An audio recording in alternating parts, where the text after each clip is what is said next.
একটা দুর্দান্ত transfer season আমরা দেখলাম। সামার ট্রান্সফার উইন্ডো শেষ হয়েছে, একেবারে শেষ দিনে এসে যে নাটকটা জিয়ে রাখা হয়েছিল সম্ভবত শেষ দিনের জন্যই, তারও সুরাহা হয়েছে এবং আলেকজান্ডার ইসাক এখন হয়ে গেছেন লিভারপুলের। সেই কাঙ্ক্ষিত দল বদলটা সম্পন্ন হয়েছে ট্রান্সফার ডেডলাইনে। ইংল্যান্ডে যখন বন্ধ হয়ে যাবে তার ঠিক 2.5 ঘন্টা আগে আলেকজান্ডার দ্য গ্রেট ইসাককে 144 মিলিয়ন ইউরোর বিনিময়ে অর্থাৎ রেকর্ড ট্রান্সফার ফিতে দলে নিয়েছে লিভারপুলের নতুন নাম্বার 9 হতে যাচ্ছেন এই ইসাক। এই ট্রান্সফারটা নিয়ে কত নাটক হলো, শুরু থেকেই আসলে লিভারপুল তাকে নিতে চাইছিল, তার আগের ক্লাব তাকে আটকে রাখলো। এর ফলে কি হলো, তারা একই থেকে কেউ হারালো এবং একই সাথে ইসাককেও তারা হারালো। এই দুজনেই জয়েন করে ফেলেছেন লিভারপুলে। এবং দেখেন, লিভারপুল নিউক্যাসল ম্যাচও হচ্ছিল, তখনও হচ্ছে কি ইসাককে নিয়ে কত শোরগোল উঠলো, তখনও লিভারপুল নিউক্যাসল কেউই কারো জায়গা আসলে ছাড়ে নাই।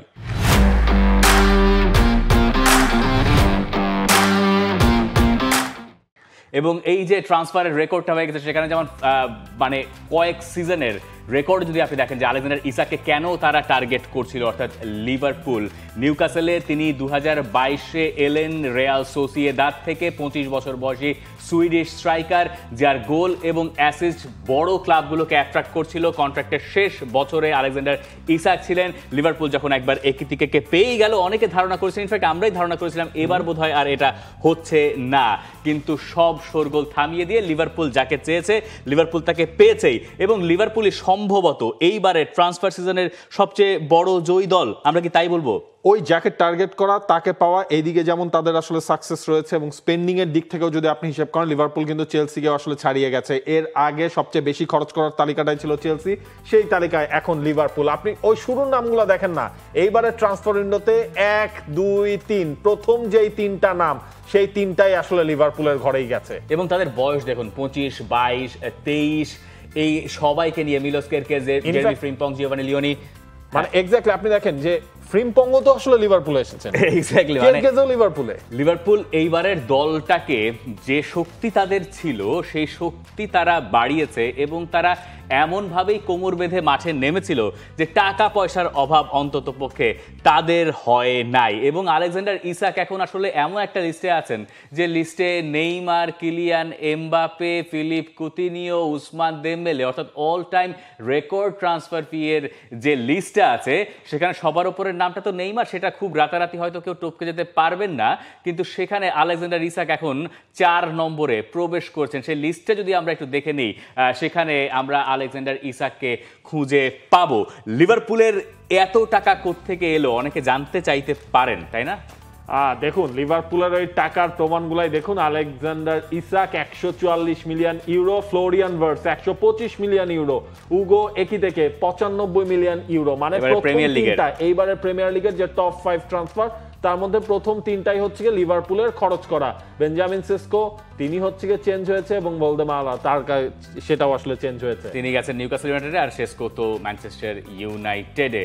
লিভারপুলের এই এত সব ডামাডোলে লিভারপুলের একটা আক্ষেপ বোধহয় একটু থাকতে পারে যে তারা একটা ডিফেন্ডারকে দলে চেয়েছিল, সেই ডিফেন্ডারটা ডেডলাইন ডেতে তারা শেষ পর্যন্ত পায় নাই, মার্ক গেইহি, তাই না?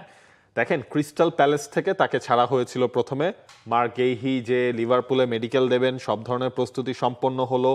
ইনফ্যাক্ট হচ্ছে আপনার ট্রান্সফার ডেডলাইনে যখন শেষ হয়েছে, একটা হচ্ছে আপনার 2.5 ঘন্টা বাড়ানো যায়। আপনি আপনার প্রবাবল লিস্ট দিয়ে সেই অ্যাপ্লাইটা করলে আপনি হচ্ছে সেটার থেকে 2 ঘন্টা না 2.5 ঘন্টা জানি আপনি বেশি পাবেন। সেটাও কিন্তু লিভারপুল প্রিপারেশনটা নিয়ে রেখেছিল। কিন্তু ঝামেলা যেটা হয়েছে, তার ক্লাব ক্রিস্টাল প্যালেস যাকে সাইন করাতে চেয়েছিল, ইগর ডিফেন্ডার, তাকে আসলে তারা পায় নাই। শেষ মুহূর্তে এসে ইগরকে তার ক্লাব ব্রাইটন ওয়েস্ট হ্যামের কাছে সেল করে দিয়েছে। এর ফলে কি হতো, ক্রিস্টাল প্যালেস আসলে ডিফেন্ডারটা কই পাবে, তখন তারা এই ডিলটা আসলে আটকে যায়। সুতরাং লিভারপুলের সব সাকসেসের মধ্যে একটাই মন খারাপের বিষয়, ভ্যান ডাইক, ইব্রাহিমা কোনাতে এবং জো গোমেজের সাথে ওরা নতুন কোনো কাউকে আসলে অ্যাড করতে পারলো না অ্যাজ এ সেন্টার ব্যাক। দেখুন, সেদিন জো গোমেজ যখন মাঠে নামলেন আর্সেনালের সঙ্গে, তিনিও একটা ইম্পর্টেন্ট ব্লক করেছেন। অনেকেই হয়তো চাইছিলেন, মানে লিভারপুলের ফ্যানদের এই দাবিটা থাকতেই পারে যেহেতু তারা সব দিকে শক্তি বাড়িয়েছে, একটা এক্সট্রা ডিফেন্ডার তাদের থাকলে ভবিষ্যৎটা তাদের সিকিউর হতো। যদি কোনো জায়গায় কেউ ইনজুর্ড হয়ে পড়েন তখন আসলে লিভারপুলকে বিপদে পড়তে হতে পারে। আর মার্গেইর এই ডিলটা জানুয়ারি মাসেও হলেও হতে পারে, কারণ তার কন্ট্রাক্টের মেয়াদি আছে আগামী বছর বছর পর্যন্ত ক্রিস্টাল প্যালেস যদি তার ভেতরে তাকে বিক্রি করতে না পারে তাহলে ফ্রি ট্রান্সফারে মার্ক গেহি চলে যাবেন। এখন ক্রিস্টাল প্যালেস একগাদা প্লেয়ার ছেড়েছে, এবার এজে চলে গেছেন আর্সেনালে, এরপর হয়তো গেহিকে অলিভার গ্লাসনার ছাড়তেও চান নাই, খুব স্বাভাবিকভাবে, কিন্তু আয় ব্যয়ের একটা হিসাব বলে তো ব্যাপার আছে। আমার দৃষ্টিতে এবারে তবুও লিভারপুলই দল বদলের চ্যাম্পিয়ন। আপনি কি আমার সাথে দ্বিমত পোষণ করেন? একমত, এবং যেই ধরনের সাইনিং তারা করেছে সবগুলো হচ্ছে আপনার টপ সাইনিং। সেই টপ সাইনিং গুলোর প্রমাণ তো তারা হচ্ছে আপনার প্রিমিয়ার লিগের এখন পর্যন্ত পয়েন্ট টেবিলের 3 ম্যাচেই আনবিটেন থেকে, সেই জিনিসটাও কিন্তু আসলে তারা ধরে রেখেছে। লিভারপুল কি তাহলে লিগ জিতছে? সেটা তো শুরু থেকেই প্রেডিকশনটা তো দিলাম, দেখা যাক লিভারপুল এরপরে লিগ না জেতার কোনো কারণ আমরা খুঁজে পাই যে বড় সড় ইনজুরি ছাড়া পর। ইনফ্যাক্ট প্লেয়ারগুলো যদি আপনি দেখেন যেই জায়গায় দরকার সেই জায়গায় প্লেয়ার নেওয়া হচ্ছে। এখন অনেকেই বলতে পারে আপনি নাম্বার 9 হিসেবেই দুজনকে নিয়েছেন, তাহলে আপনি কি করবেন? আপনি কি আপনার ফরমেশন চেঞ্জ করবেন? আপনি কি ডাবল স্ট্রাইকার নিয়ে খেলাবেন, নাকি হচ্ছে কি আপনি উইঙ্গারদের রোলটা আপনার টিমে একটু কমিয়ে দিবেন, নাকি অ্যাটাকিং মিডফিল্ডার ছাড়া আপনি খেলবেন?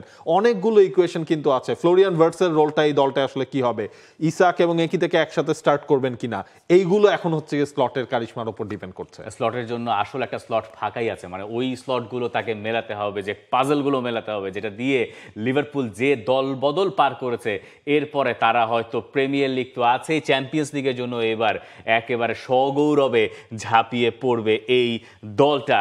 লিভারপুলের এই ট্রান্সফার নিয়ে যখন আমরা কথা বলছি, ডেডলাইন ডেতে আমরা সবাই বোধহয় কম বেশি ব্যস্তই ছিলাম এই নিয়ে যে কোথায় কি ডিল হয়ে যাচ্ছে।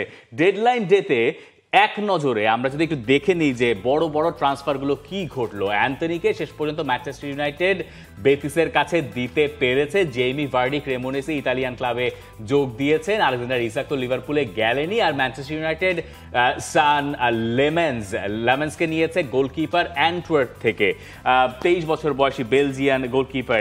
আমরা এখান থেকে আসলে এই ট্রান্সফার ডেডলাইন ডেতে আমরা আর কি দেখলাম? দেখেন, ট্রান্সফার ডেডলাইন ডেতে যতগুলো পার্মানেন্ট ডিল হয়েছে, এর থেকে লোন ডিল যেগুলো হয়েছে সেই লিস্টটা যদি আপনি দেখেন, সেখানে আপনি অনেককেই খুঁজে পাবেন।